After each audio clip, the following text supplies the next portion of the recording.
여러분들 성탄절을 위해서 어떻게 준비하고 계십니까? 어린 시절 예수님의 생일을 축하하기 위해서 저희들은 율동, 노래, 연극 그것을 준비하면서 밤마다 모여서 성탄절을 그렇게 기다렸습니다. 그동안 교회에 나오지 않았던 많은 동네 어르신들도 성탄절 이브, 크리스마스 이브 그날 저녁만큼은 교회에 나오셨습니다. 우리도 24일 7시 반에 이 본당에 모여서 이제 성탄 축하 예배를 드릴 텐데, 그 성탄 축하의 밤, 그날의 하이라이트는 목사의 설교가 아닙니다. 그날만큼은 그 목사님의 설교가 짧으면 짧을수록 좋아요. 그날의 하이라이트는 뭐니 해도 마지막에 짜잔 하고 올리는 연극입니다. 연극. 어설프죠. 우리 아이들이 준비해서 빈방이 없어요. 아주 우리 귀여운 아이들이 마리아와 요셉으로 분장을 하고 등장합니다. 그러면 어른들 막 깔깔깔깔 웃죠. 임신한 배불뚝이 마리아, 그리고 그의 손을 잡고 여보세요, 여보세요, 내 아내가 아이를 낳으려고 해요. 아이 낳을 방 좀 주세요 하면서 그 요셉이 집 주인의 그 대문을 팍 두드립니다. 그러면 집 주인이 나와요. 우리 집에는 빈방이 없어요. 다른 집으로 가보세요. 이렇게 하죠. 그러면은 이 요셉이 또 마리아를 데리고 다른 집 문을 쾅쾅쾅 두드립니다. 여보세요, 여보세요, 내 아내가 아이를 낳으려고 해요. 빈방 좀 주세요. 요셉의 목소리는 점점 다급해집니다. 그러면은 그 집 주인이 또 나와요. 우리 집에는 빈방이 없어요. 다른 집으로 가보세요. 집 주인의 목소리는 더욱더 몰인정합니다. 냉정해져 갑니다. 이젠 요셉이 마지막 집의 문을 두드립니다. 그러면 그 집주인 역할을 했던 아이가 나와서 무섭게, 우리 집에도 빈방이 없어요. 다른 집으로 가보세요. 쾅 하고 들어가면 돼요. 그 다음에 이제 마리아와 요셉이 마구간에서 아기 예수를 낳는 장면으로 바뀌게 됩니다. 그런데 문제가 생겨요. 마지막 집주인의 역할을 맡은 아이가 그만 대사를 틀려버립니다. 냉정하고 매몰차게 우리 집에도 빈방이 없어요. 다른 집으로 가보세요. 꽝 해야 되는데 이 아이가 그만 대사를 틀리게 해버려요. 선생님하고 아이들하고 오랫동안 연습한 대로 하지 않습니다. 그 아이가 자기 순서가 되자 갑자기 엉엉 울어요. 여보세요, 여보세요, 내 아내가 아이를 낳으려고 해요. 빈방을 좀 주세요. 그런데 이 아이가 엉엉 울어요, 갑자기. 그래서 많은 성도들은 긴장을 합니다. 저 아이가 그동안 애써 준비한 대사를 까먹었구나, 걱정을 하죠. 근데 엉엉 울면서 그 아이가 이렇게 해요. 예수님, 예수님, 내 방으로 오세요. 우리 집으로 오세요. 내 방을 내어드릴게요. 순간 그날 처음 교회에 나온 동네 어르신들도 갑자기 조용해집니다. 신앙생활을 오래 하신 분들은 성탄의 계절 12월에 한 번쯤 설교 시간에 들었던 유명한 일화입니다. 저도 오래전에 들었어요. 아기 예수를 낳을 빈방을 한 사람도 내어주지 않는 집주인들, 그것이 너무 슬퍼서, 연극이지만 너무 슬퍼서 엉엉 울면서 예수님께 자기 방을 드릴게요 했던 무명의 아이, 그 아이는 지금쯤 저처럼 어른이 되어 있을 것입니다. 어른이 된 이 아이는 지금은 어떤 어른으로 살고 있을까요? 참 궁금합니다. 마리아와 요셉은 이스라엘 북쪽 지역, 우리나라로 하면 저 강원도쯤 됩니다. 갈릴리 지방의 나사렛이라는 동네에서 살고 있었어요. 그때 이미 마리아는 이제 아기 예수를 태중에 품고 있었습니다. 근데 마리아와 요셉이 이 아기 예수를 낳은 곳은 저 북쪽 지방 갈릴리 지방에 속한 나사렛이 아니라 이쪽 남쪽 유대 지방에 속한 베들레헴에서 아이를 낳게 돼요. 저 북쪽 나사렛에서부터 이 남쪽 베들레헴까지 거리는 약 140km가 된다고 그래요. 지금이야 차로 달리면 1시간 반이면 충분하게 넉넉하게 갑니다. 근데 그 당시에는 걸어서 약 일주일 이상 걸리는 거리였습니다. 왜 임신한 몸을 이끌고 일주일 이상 걸어와서 베들레헴이라고 하는 마을에서 아기 예수를 낳게 되었을까요? 그 이유는 그 당시 시대 상황과 밀접한 관련이 있습니다. 당시 로마 제국이 세계의 패권을 장악하고 있었습니다. 이스라엘도 로마 제국의 식민지 중 한 나라였습니다. 로마 제국은 식민지에 총독을 파견하거나 분봉왕을 세워서 정복민들을 다스렸습니다. 아기 예수가 태어날 때에 헤롯 대왕이 로마 황제의 임명을 받아서 분봉왕으로 유대를 다스리고 있었습니다. 그리고 당시 로마의 황제는 오늘 1절 말씀에 가이사 아구스투 황제가 다스리고 있었습니다. 이 가이사 아구스투는 정확하게 하면 가이우스 율리우스 시저 옥타비아누스입니다. 이 로마의 황제가 점령하고 있는 나라에 명령을 내렸어요. 뭐라고 명령을 내렸대요? 오늘 1절 말씀에 보면 로마의 모든 식민지 백성들은 호적 신고를 하라. 이 호적 신고는 인구 조사를 하라는 거예요. 인구 조사를 명한 것입니다. 한번 생각해 보세요. 왜 로마 황제가 자기들이 점령한 모든 식민지 국민들에게 인구 조사, 호적 신고를 하게 명령했을까요?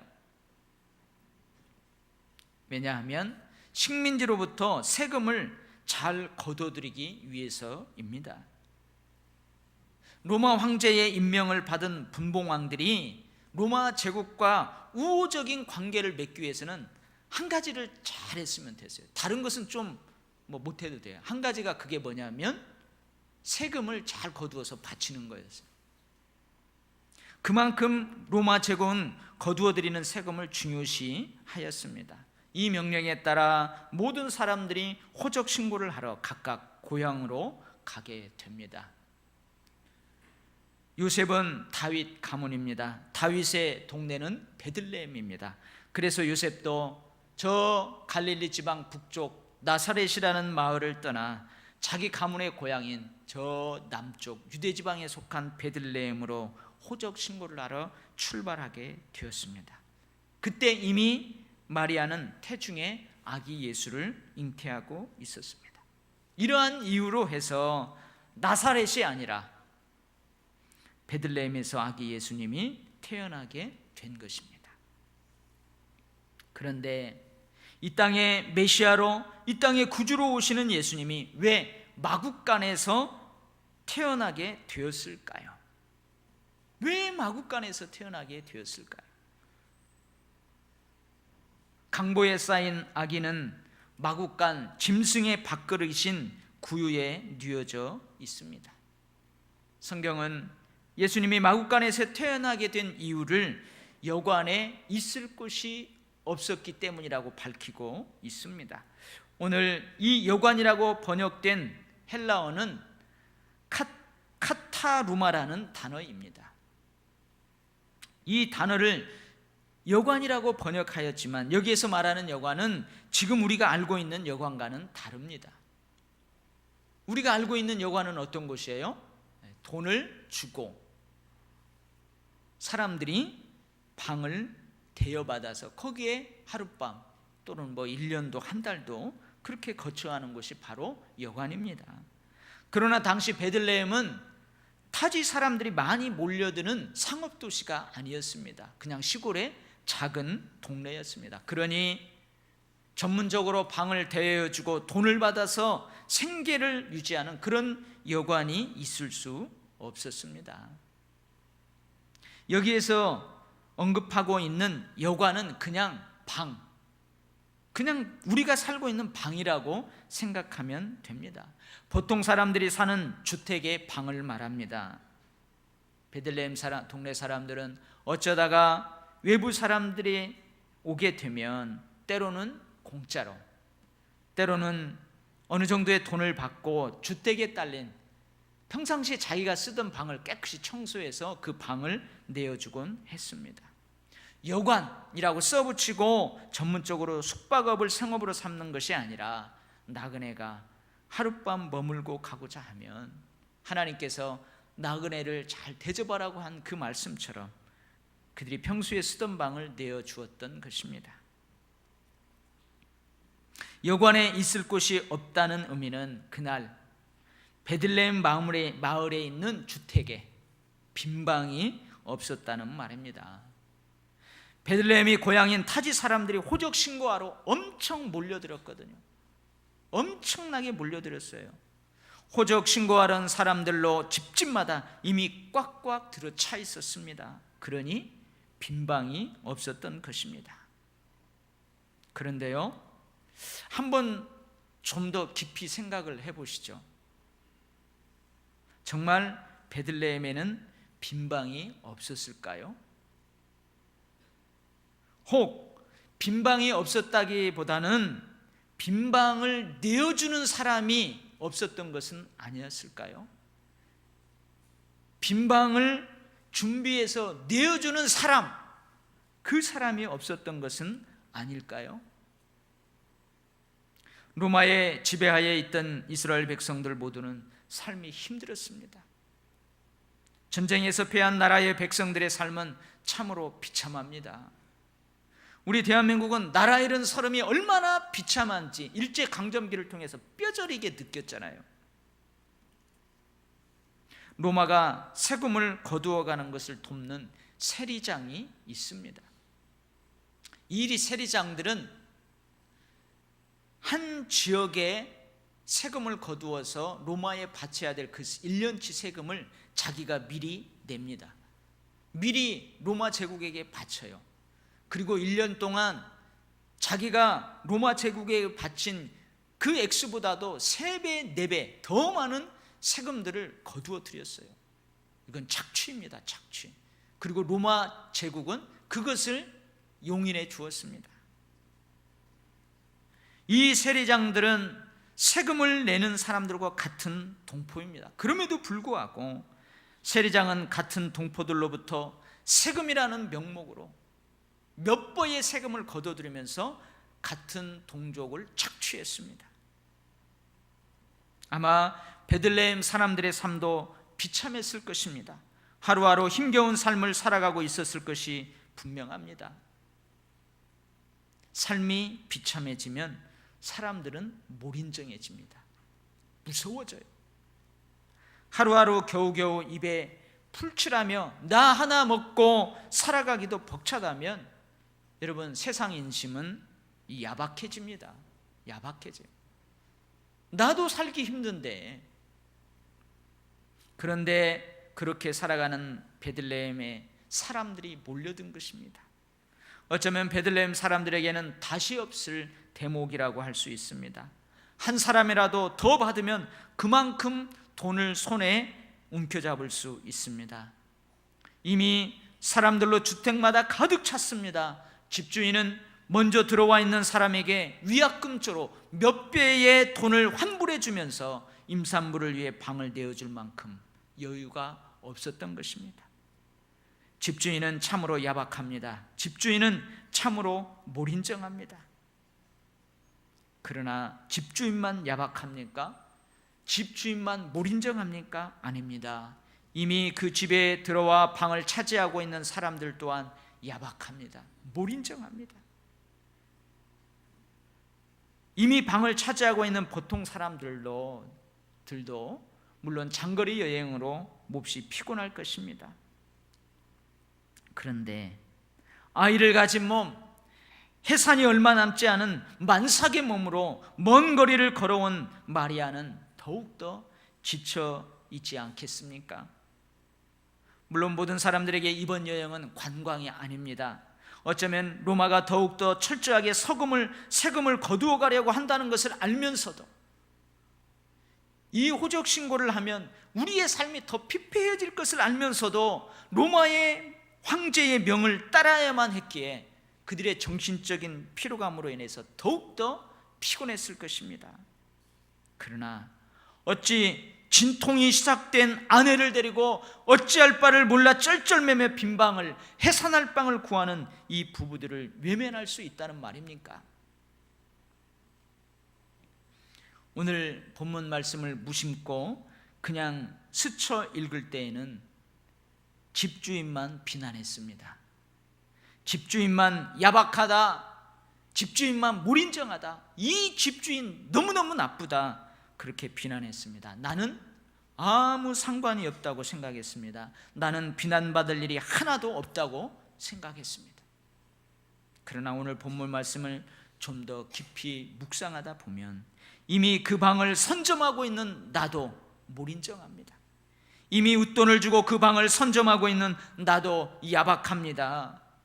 집주인이나 나나 모두 진통이 시작되어 해산이 임박한 임산부에게 호의를 베풀 수 없을 만큼 몰인정합니다.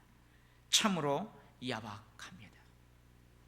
사랑하는 성도 여러분, 마리아가 아기 예수를 마구간에서 아이를 낳아야 했던 이유는 베들레헴에 빈방이 없었기 때문이 결코 아닙니다. 아기 예수님이 마구간 짐승의 먹이통에 뉘어져 있는 이유는 빈방을 내어주는 사람이 없었기 때문입니다. 빈방을 준비해 준 사람이 한 사람도 없었기 때문입니다. 집주인도 이미 빈방을 선점하고 있는 사람들도 모두 먹고 사는 문제가 시급합니다. 그들의 방에는 불쌍히 여기는 따뜻한 마음이 없습니다. 그들의 방에는 호의를 베풀 만한 인정이 없습니다. 대신 그들의 방에는 다른 사람의 절박함에도 눈 감아버리는 비정함, 야박함, 몰인정으로 가득 차 있습니다. 그들이 가지고 있는 먹고 사는 문제가 그들의 마음에서 하나님의 말씀을 몰아냈습니다. 그들은 하나님을 믿지만 그들의 신앙생활은 메마른 사막처럼 황폐하게 되었습니다. 그들의 마음은 딱딱하게 굳어져 있습니다. 사람들은 평범한 한 임산부를 거절하였지만 결국 그들은 이 땅의 메시아로, 이 땅의 구주로 오시는 예수님을 거절한 것이 되고 말았습니다. 하나님께서는 히브리서 13장 2절을 통해 이렇게 말씀하십니다. 손님 대접하기를 잊지 말라. 이로써 부지 중에 천사들을 대접한 이들이 있었느니라. 평범한 한 임산부를 위해서 빈방을 내어주었다면 그들은 메시아로 구주로 오시는 예수님을 위해서 빈방을 내어드리게 되었을 것입니다. 그러나 그들은 그렇게 하지 못했습니다. 거절했습니다. 매몰차게 내어 쫓아버렸습니다. 이런 이들의 행동을 요한은 이렇게 해석하고 있습니다. 참빛 곧 세상에 와서 각 사람에게 비추는 빛이 있었나니 자기 땅에 오매 자기 백성이 영접하지 아니하였다. 결국 베들레헴 들판의 목자들 외에는 그 어느 누구도 이 땅에 오시는 주님을 환영하지 않았습니다. 그 누구도 당신들의 방을 기쁨으로 내어드리지 않았습니다. 마구간에서 아이를 낳는 것을 여러분 상상해 보십시오. 우리 여성분들, 마리아가 마구간에서 지금 아이를 낳고 있는 그것을 한번 상상해 보십시오. 마구간은 아주 비참하고 열악한 곳입니다. 그곳에서 아이를 낳는다고 한번 생각해 보세요. 여러분 낳고 싶어요? 한번 낳고 싶어요? 그런데 혹시 지금 우리 아이들 중에는 이런 생각을 하는 아이들이 있을 수도 있어요. 엄마, 나는 커서 결혼해서 아이를 낳게 된다면 한번 마구간에서 낳았으면 좋겠어. 여러분, 이런 생각을 하는 우리 아이들이 있을 수 있다는 생각을 제가 해봤어요. 왜냐고요? 요즘 어떤 교회에 가보면 성탄절에 교회 1층 로비에 마구간을 만들어 놓았어요. 근데 그 마구간이 어때요? 너무너무 예쁩니다. 그죠? 예쁜 초가집에 예쁜 등불이 반짝입니다. 깨끗한 집이 깔려 있고 요셉과 마리아가 너무너무도 예쁜 옷을 입고 있어요. 너무나 환상적으로 장식을 해 놓았습니다. 한 번도 실제 마구간을 보지 않고 이런 환상적인 마구간을 보고 자란 우리 아이들은 충분히 그런 생각을 할 수 있겠다. 제가 그런 생각을 해봤어요. 혹시 오늘 집에 가가지고 여러분 아이들한테 한번 물어보세요. 너 앞으로 결혼하면 한번 마구간에서 아이를 낳고 싶냐? 한번 물어보세요. 근데 우리들은 실제 마구간을 잘 알고 있잖아요. 여러분, 마구간이 환상적이에요? 그러죠. 환상적이에요. 냄새가 환상적입니다. 우리는 마구간이 결코 너무나 예쁘고 환상적이 아니라는 것을 잘 알고 있어요. 그나마 마구간에서 제일 괜찮은 곳이 어디예요? 먹이통이에요. 구유예요. 그래서 거기에 아이를 뉘어놓은 것입니다. 결코 구유가 깨끗하고 환상적이어서가 아니라는 사실. 파리떼가 들끓고요, 소가 먹은 남겨진 그 구죽물, 돼지가 먹고 남겨놓은 그 구죽물로 냄새가 환상적이에요. 우리는 잘 알고 있습니다. 사랑하는 우리 도율교회 성도 여러분, 여러분들은 어떻게 하시렵니까? 여러분들도 지금의 아이들처럼 마구간은 환상적인 곳이라고 하면서 내 방은 결코 주님께 내어드릴 수 없겠다고 하겠습니까? 지금 예수님을 태중에 모신 마리아가 여러분에게 오신다면, 여러분의 집에 온다면 여러분은 기꺼이 내어드릴 방이 준비되어 있습니까? 여러분은 기꺼이 방을 예수님께 내어드리는 그러한 사람이 되겠습니까?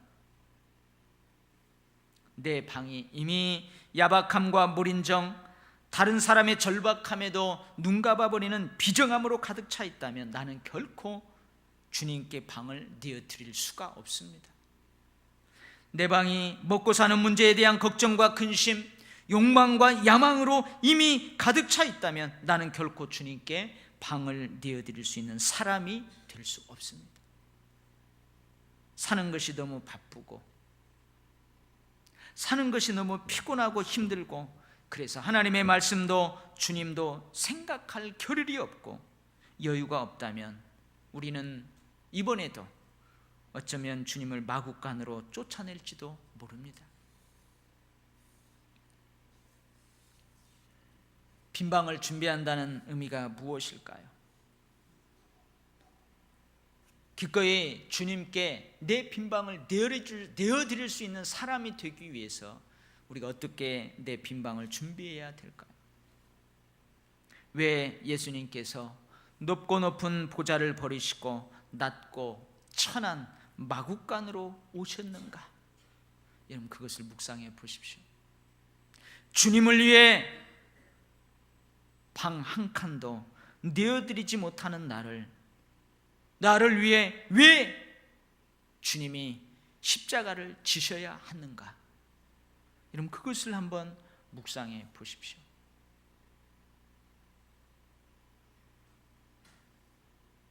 그것을 묵상하며 내 마음을 부드럽게 하는 사람, 내 마음을 청소하는 사람, 그 사람이 오늘 주님을 위해 기꺼이 방을 내어드릴 수 있는 사람이 될 수 있습니다. 저와 여러분 모두가 주님, 내 집으로 오세요. 내 방을 내어드리겠습니다. 주님, 내 영혼에, 내 심령에 주님을 모십니다. 주님, 내 방으로 어서 오십시오. 이렇게 우리의 방을 주님께 기쁘게 내어드릴 수 있는 사람이 있기를 원합니다. 그래서 이번 성탄절은 정말로 넘치는 기쁨과 즐거움으로 그렇게 맞이할 수 있기를 간절히 주의 이름으로 축원합니다. 아멘. 기도하겠습니다.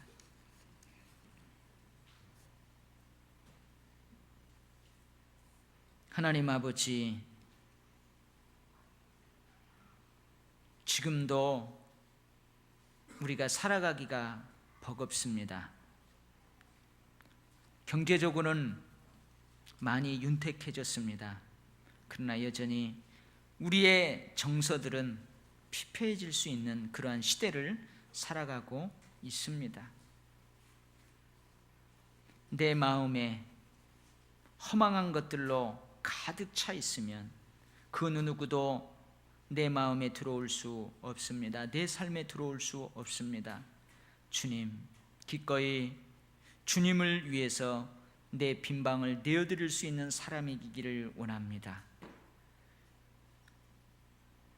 예수 탄생을 기다리며 준비하는 대림절 셋째 주일, 이 말씀을 등불 삼아 내 마음, 내 삶을 비추어 봅니다.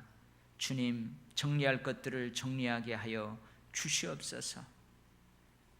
깨끗이 빗자루로 쓸어버려야 될 것들을 쓸어내게 하여 주시옵소서. 나를 위해 저 십자가를 지신 주님, 도저히 용납받고 사랑받지 못할 모습이 아직도 가득함에도 주님 용납해 주시고 사랑해 주시는 그 사랑을 묵상하면서 주님 맞이할 빈방을 잘 준비하는 저희들 되게 하여 주시옵소서. 우리를 불쌍히 여겨 주시옵소서. 우리를 긍휼히 여겨 주시옵소서. 예수님 이름으로 기도하옵나이다. 아멘.